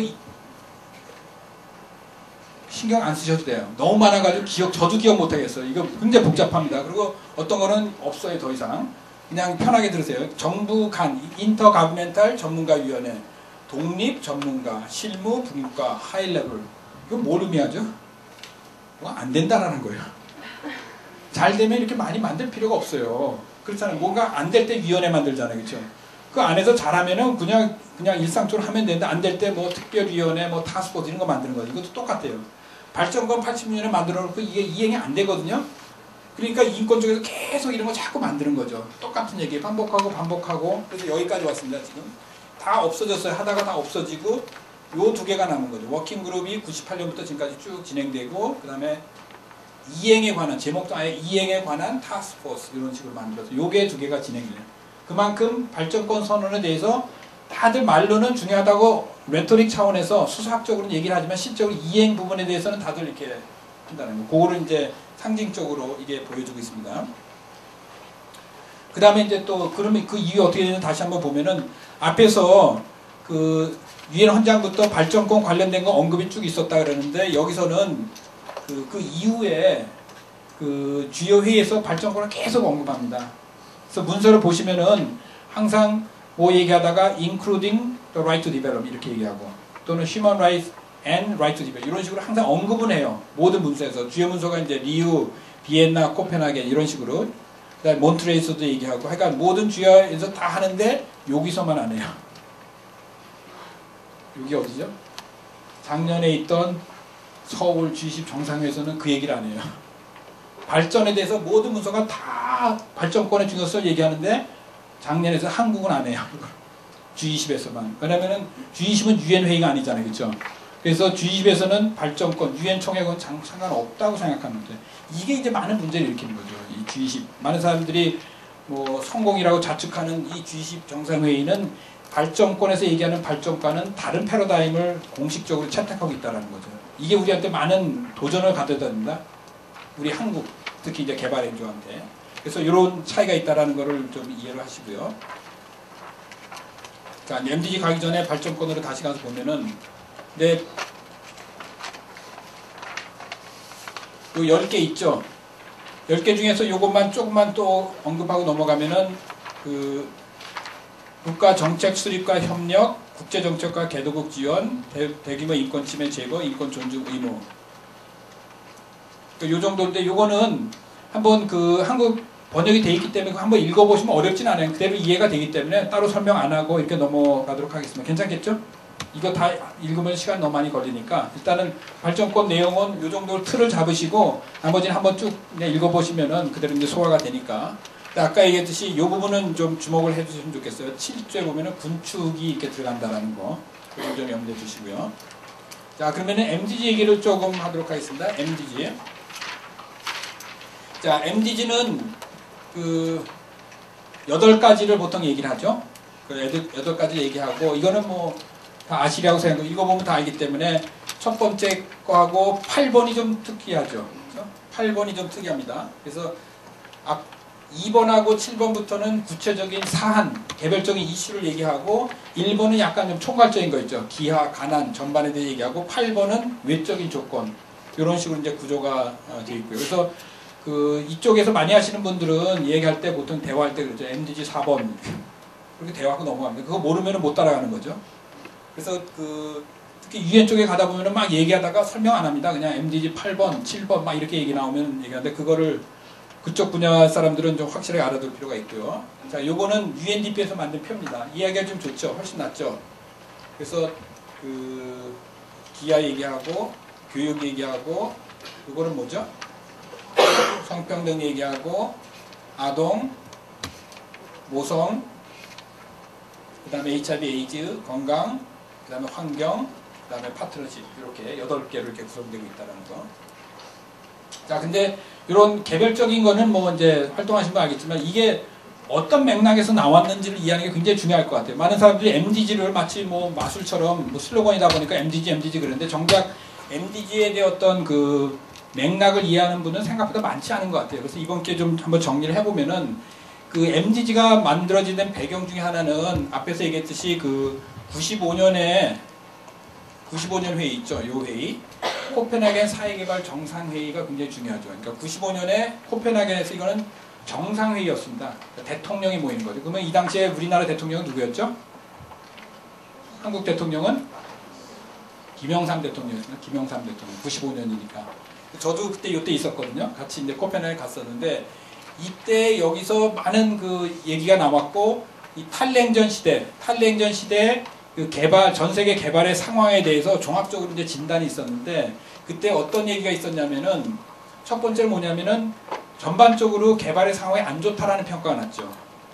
그러니까 외채 위기 뭐 여러 가지 요인으로 인해서 이 가난 문제가 개도국에서 해결이 안 됐다고 있다라는 게 대부분의 진단이었고 선진국에서도 가난 문제가 새로운 가난 우리도 그렇지만은 그런 문제가 있다라는 게 전반적인 그 상황 진단이었습니다. 근데 이제 문제는 뭐냐면 왜 그러냐는 거죠. 그래서 왜 그러냐 했을 때 3가지가 나왔던 거예요. 첫 번째는 뭐냐면은 정치적 의지가 없었다는 거예요. 정치적 의지가. 그러니까 정치 지도자들이 말로만 막 하지 실질적으로 뭔가 헌신, 투신하는 게 없었다라고 봤더니 첫 번째 게이지. 정치적 의지가 없었다. 그러면 이 문제를 어떻게 해결할 건가 했을 때 차가는 게 뭐냐면은 2000년, 새천년이라 그래서 밀레니엄 정상회의를 계기로 해서 뭔가 좀 의지를 모아보자 라는 전략이 나온 거고요. 그러니까 두 번째는 뭐냐면 돈이 없었다라는 거죠. 그러니까 말은 많이 했는데 정작 이걸 할 수 있는 돈이 없었다 해가지고 그 다음에 나온 게 뭐냐면은 몬트레이 컨센서스라는 재원 얘기가 나왔고 세 번째는 뭐냐면은 구체적인 많은 사람들이 말을 많이 개발 뭐 가난 얘기하는데 구체적인 정책이 없었다는 거예요. 뭔가 이게 우리가 진전을 하는지 퇴보를 하는지 뭔가 사람들을 그러니까 의지를 모을 수 있는 구체적인 목표가 있었는데 이게 없었다는 거예요. 그래서 나온 게 MDG라는 거죠. 이 3가지 차원. 하나는 정치적 의지, 그 다음에 재원, 돈의 문제, 그 다음에 정책의 문제.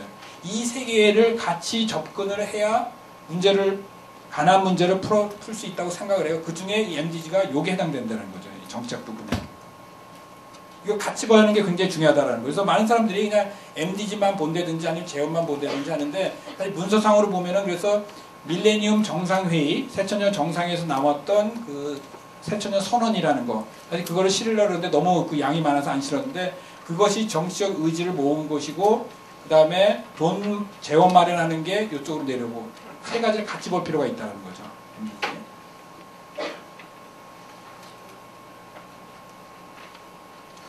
그래서 앞에서 얘기했듯이 95년에 코펜하겐 사회개발 정상회의가 열렸고 그 다음에 그 새천년 선언을 구체화한 것이 그러니까 개발 분야에서 구체화한 것이 그 MDG고 그래서 어떤 사람들은 그 MDG가 2000년에 대부분 다 만들었다고 생각하죠. 사실 그렇지 않거든요. 2000년만 하더라도 MDG가 말이 없었습니다. 그거는 좀 확실히 얘기해서. 근데 통상적으로 2000년 밀레니엄, 왜냐면 이름 자체가 밀레니엄이잖아요. 그래서 2000년 생각하는데 밀레니엄 그게 아니고 2000년에는 밀레니엄 데코레이션만 있었죠. 그렇죠? 선언만 있었고 그 다음에 사실 이건 좀 비밀인데 UNDP가 이 밀레니엄 데코레이션을 어떻게 구체적으로 실현하느냐를 고민하다가 그때 만든 게 MDG라는 거죠. 그 다음에 만든 게. 그게 UNDP 작품이거든요. 그래서 이게 문제가 많아요. MDG가. 사실 그래서 MDG 처음 만들었을 때 갑자기 이게 어디서 나온 거야? 하고 얘기하는 사람들이 굉장히 많았습니다. 그러니까 내용 자체는 MDG 내용 자체는 그 새천년 선언에 있었지만은 그거를 MDG라는 형태로 요 8가지, 그러니까 8가지와 세부 목표, 타겟 18개, 그 다음에 평가 지표 있죠. 48개. 요 틀을 만들어낸 거는 UNDP가 그 다음에 만들었다는 거. 그거를 좀 아는 게 좀 필요합니다. 그래서 그 다음에부터 그것이 이제 추진이 된 거죠. 자, 그러면은 MDG의 특징에 대해서 아는 거지만은 한번 개발단체 사람들 한번 다시 한번 정리하고 특히 그 처음 듣는 분들에서 간단히 설명드리면은 이 약간은 긍정적인 특징이 뭐냐면 첫 번째는 국제 차원의 정치적 합의라는 거죠. 뿌리가 정상회의에 있는 거죠. 대통령이 모여서 하는 국가수반에서 거기서 했다라는 거. 기아 전반, 가난을 전반, 그 다음에 뭐 파트너십까지 이렇게 얘기를 했고요. 그 다음에 인간 개발 중심 접근을 했다라는 거. 그 전에 개발하기 전에 대부분 경제 성장 위주로 GDP 뭐 이런 식으로 했는데 그것이 아니라 인간 개발했고, 그 다음에 개도국가 선진국 공동의 책임을 얘기했다는 거. 뭐 이런 것들이 보통 얘기하는 그 MDG의 특징이라고 할 수 있는 거죠. 그렇다면은 약간 비판적인 평가를 해보면은 그 첫 번째는 뭐냐면 도덕적 딜레마라는 게 있죠. 제가 그 2002년에 그 제네바에서 일할 때 그 방콕에서 아시아 시민사회 포럼을 한번 크게 열은 적이 있는데 한 500명이나 많이 참석했습니다. 아시아에서 시민사회가 다 모였어요. 대표자들이. 그때 MDG를 소개했어요. 2002년에 처음으로. MDG가 2001년 말에 나왔기 때문에 그걸 소개했는데 그때 대부분의 사람들의 그 반응은 저를 포함해서 부정적이었어요. MDG 이거 하지 말자고. 왜냐면은 가장 큰 곤란이 뭐냐면 도덕적 딜레마예요. 나머지 반이죠. 2015년까지 반만 하자라는 거네, 그렇죠? 나머지 반은 그냥 방치하자는 얘기냐? 이게 어떻게 도덕적으로 이것이 수용이 되느냐가 굉장히 부정적이었습니다. 아직도 이거 얘기하는 사람들이 있어요. 근데 좀 시간이 지나면서 모두가 다 MDG 하는 거예요. 안 할 수가 없는 거예요. 이런 아주 좀 묘한 상황이 됐습니다. 그래서 MDG가 도덕적으로 정당해서가 아니라 그거를 무시하기에는 너무 지금 영향력이 큰 거예요. 그래서 정당성과 관계없이 일단은 껴들어가는 거죠, 지금. 그래서 지금은 MDG가 많은 사람들이 MDG, 그래서 그때 어떤 표현을 쓰냐면은 그런 딜레마 때문에 미니멈이라네. MDG가 밀레니엄 대신 그건 미니멈이다. 그 다음에 뒤에다가 플러스를 붙여요. MDG 플러스. 그런 식으로 이제 그 도덕적 딜레마를 해결하는 거죠. 그래서 MDG를 전략적으로 활용하자. MDG가 목표라기보다는 이거를 활용을 해서 우리가 원하는 것들을 여기다 담으면 된다. 이렇게 하게 되면서 많은 단체들이 저도 마찬가지고요. 이 MDG를 관여하기 시작한 거죠. 2002년부터. 그래서 그 MDG에 대해서 지금은 이제 많은 사람들이 다 얘기하니까 당연한 거로 생각하는데 절대 그렇지 않습니다. 초창기에는 부정적인 게 더 많았다는 거. 두 번째 뭐냐면 이거 만들어가는 과정에서 시민사회 참여가 부재했어요. 그래서 갑자기 뭐가 뚝 떨어진 거예요. 그러니까 이게 뭐야? 아까 했지 UNDP가 관료들이 모여가지고 뚝딱뚝딱해서 만든 거거든요. 그래서 요런 문제가 있었고 그러다 보니까 획일적이고 탑다운 방식이 있었다는 거. 그 다음에 요것도 굉장히 문제가 되는데 국가 중심이잖아요. 그렇죠? 모든 나라가 국가 보고서를 내게 돼 있거든요. 근데 오늘날의 국가가 우리도 마찬가지지만은 정부가 얼마나 많은 걸 결정할 수 있죠? 생각보다 많지 않거든요. 기업이 어떤 때는 더 영향력이 많고 이 국제 어떤 그 초국적 기업이나 국제적인 기준, 규약, 뭐 조약, 협약, FTA 많은 거에 규정받아가지고 정부가 결정하는 게 많지 않아요. 근데 모든 책임이 마치 국가가 있는 것처럼 국가 단위 보고서만 내거든요. 이런 딜레마가 또 있는 거죠. 그러다 보니까 그 접근이 과연 실효성이 있냐, 이런 문제들이 되는 거죠. 그 다음에 또 하나는 뭐냐면은 인권적인 접근이 부재하다. 그러니까 인권의 이슈를 다루지만 인권 용어를 명시적으로 쓰지 않거든요. 왜냐하면 UNDP가 인권을 쓰면은 인권의 부정적인, 인권의 선입관을 갖고 있는 많은 국가들이 이거를 안 받을 거다. 그래가지고 인권이란 말을 다 뺀 거죠. 근데 내용으로 보면 사실 인권 내용이거든요. 그러고서 나중에 이제 이거에 대해서 RBA가 필요하다가 이렇게 얘기하게 되는 거죠. 그런 것 때문에 법적 구속력의 문제, 그러니까 고리입니다. MDG, 어그리먼트가 아닌 거죠. 그렇죠? 그러니까 MDA가 아니라는 거죠. 밀레니엄 디벨롭먼트 어그리먼트가 아니라 고리라는 건 뭐냐면 정책적 문제라는 거죠. 정책적으로 열심히 해서 하면 좋고 안 되면 어쩔 수 없다. 그렇지만은 협약이나 법적 구속력은 다른 거예요. 만약에 안 되면은 법적인 책임이 따르는 거거든요. 그런 차이가 있다라는 거, 구속력. 그 다음에 그 통합적 접근과 틀의 부재, 개별 목표 간의 과당 경계. 이거 지금 국내에서 굉장히 심각해집니다. 나는 3번, 마치 우리 100m 경주하는 것 같아요. 나는 1번 트랙에서 막 뛰고, 너는 2번, 3번. 누구는 앞서가서 먼저 꼬링하는 이런 게 국제적으로도 그렇고 국내적으로도. 그래서 어떤 사람은 4번을 엄청 강조해요. 마치 4번만 할 수 있는 것처럼. 근데 MDG는 내용으로 보면 2인 삼각경기잖아요. 그렇죠? 누구 하나에게 도달할 수가 없어요. 같이게 가야지 혼자서 도달할 수 없는 경기거든요. 근데 그걸 망각하고 내가 일하는 단체는 하나만, 나는 3번이니까 3번만 잘하면 돼. 이런 게 굉장히 심하다 보니까 영어로 하면 프래그멘티드, 파편화된 접근, 과당한 경계, 이것이 부작용을 갖는 경우도 많다는 거죠. 이런 것들이 보통 MDG에 관한 비판적인 평가라고 얘기할 수 있겠습니다. 근데 이제 중요한 건 뭐냐, 아까서 얘기했듯이 MDG 자체가 모든 걸 해결한 그런 거 아니고 MDG를 활용론, 그러니까 많은 NGO들이 그거를 활용해서 그 이상을 성취하기 위해서 한다라는 이런 접근이 이제 주류라는 거를 좀 이해하면 좋을 것 같고요.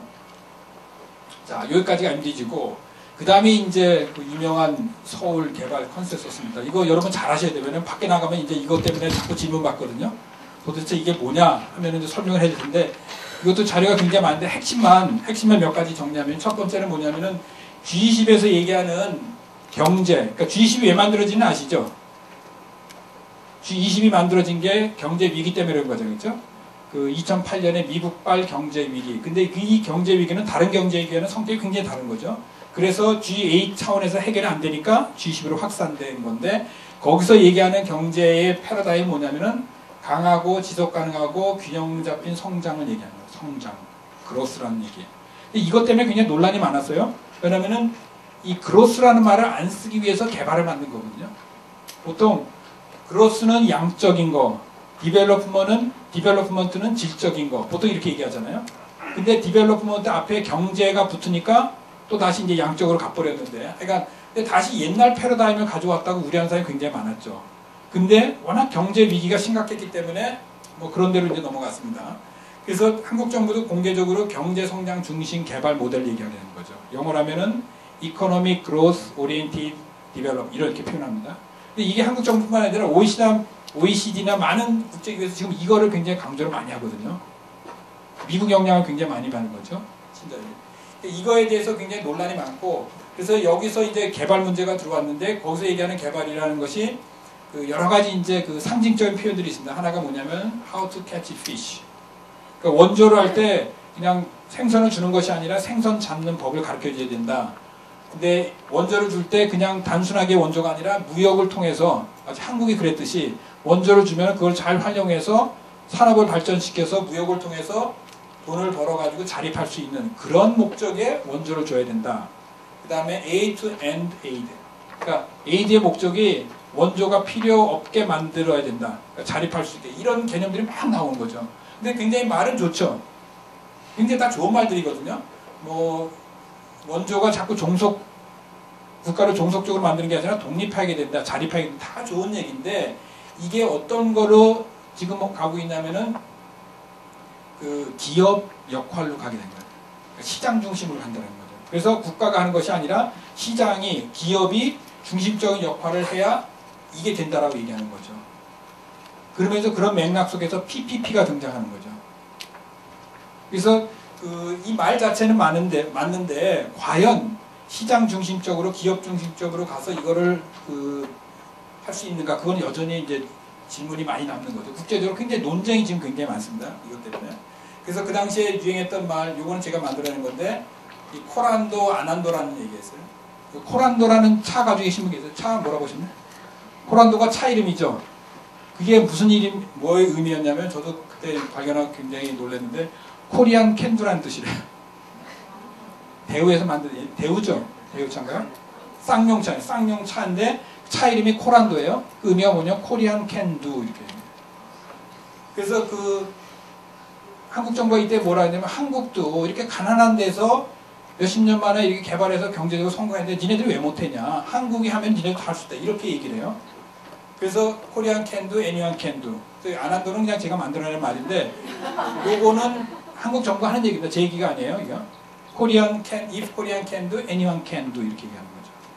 근데 이거를 어떠세요? 그 IT에서 갔다 오셨는데 송 선생님 이거 들으면 어때요? 코리안 때는 토양적으로 가능하고요. 예. 그걸 우리만 할 수 있는 거죠. 외국 사람한테 이런 얘기 들으면 어떨까요? 동티모로 사람이 이 얘기 들으면 어떨 것 같아요? 동티모에서 4년 동안 커피 농사도 왔는데 어떠실 것 같아요? 저래서 굉장히 조심스러워요. 외국 사람 이거 괜히 물어봤다가 욕 먹을까봐. 근데 이거 긍정적으로 얘기할 수도 있어요. 우리도 그렇게 어려운 상황에서 했는데 니네도 할 수 있다. 이제 긍정적인 메시지로 이게 해석이 될 수도 있고 안 좋게 얘기하면 굉장히 거만하게 들릴 수도 있는 거죠. 그런 식으로. 그래서 하여간 굉장히 조심스러운 표현인데 한국 정부가 이걸 굉장히 얘기하는 거죠. 그러면서 나온 얘기가 뭐냐면 이른바 지식 공유라는 겁니다. KSP라고 그러죠. knowledge sharing. 그래서 한국의 이런 경험들을 패키지로 잘 묶어가지고 전달해주겠다.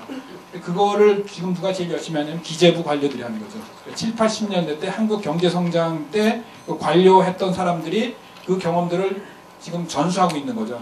라오스 가고 캄보디아 가고 그런 나라에서 어떻게 경제개발을 잘 해가지고 가난을 탈피해야 돼. 그것들을 지금 정부에서 굉장히 적극적으로 하고 있습니다. KDI도 적극적으로 하고 있고 그 다음에 각 나라에서 인프라스트럭처 건설하고 있고 댐 만들고 도로 만들고 레일로드 만들고 우리 봤듯이 이거가 되면서 이 두 가지가 지금 큰 논란을 불러일으키고 있죠. 과연 이 지식의 내용이 뭐냐, 어떤 내용을 우리가 전달할 거냐, 그 다음에 인프라스트럭처 만드는 과정 속에서 과연 그게 누구를 위한 댐이고 누구를 위한 철도고 누구를 위한 고속도로냐 이 문제, 이 과정 속에서 과연 인권 침해는 없는가, 여러 가지 문제들이 제기가 되고 있는 거죠. 그래서 이거에 대해서 근데 담론만 있지 아직 구체적으로 실행은 되지 않았어요. 그래서 이제 본격적으로 지금 되고 있습니다. 알다시피 올해에 G20의 의장국은 프랑스가 됐죠. 프랑스가 이어서 하게 되는데 그래서 여기 서울에서 개발이 서울 개발 컨센서스라는 이름으로 지금 만들어지고 있고요. 자, 그렇게 하게 되면 요 세 가지가 그래서 오늘날 그 전까지만 해도 G20이 등장하기 전까지만 해도 보통 개발하게 되면은 두 개의 틀, 경제개발 중심, 특히 신자유 중심, 이른바 워싱턴 컨센서스 뭐라고 얘기하는데 이쪽 모델하고 MDG, 인간개발, 사회개발 중심 이 두 가지만 얘기했거든요. 근데 갑자기 요게 등장하게 된 거죠. 그렇게 하게 되면서 지형이 굉장히 복잡해졌습니다. 그래서 개발 둘러싸고 이 세 가지 담론들이 지금 경쟁하고 있다고 볼 수 있는 거죠. 근데 발전권, 이번 강의 주제 발전권의 관점에서는 사실 이게 제일 관점이 많죠.